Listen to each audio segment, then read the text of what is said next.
Yang paling ekstrim lah, kita ngomong Elon Musk lah. Dia udah jual PayPal, sebenarnya tanda kutip udah bisa nyantai aja, tapi akhirnya dia berani mulai dari nol di dalam konteks mobil listrik. Dia berani mulai dari nol di dalam konteks angkasa. Dia berani mulai dari nol dalam konteks Twitter. Walaupun jelasnya semua inisiatifnya bisa di-argue, dampaknya positif atau negatif, tapi yang jelas dia berani mulai dari nol. Nah, di sini menurut gue buku yang sangat cocok adalah bukunya si Carol Dweck, Mindset.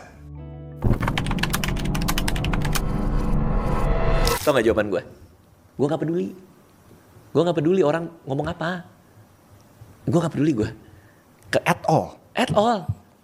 Kayak, misalnya gue bikin apa gak lucu gitu misalnya. Radit garing banget, gak peduli gue. Gue tidak pernah mikirin orang ngelihat gue apa. Selama gue yakin bener gitu loh.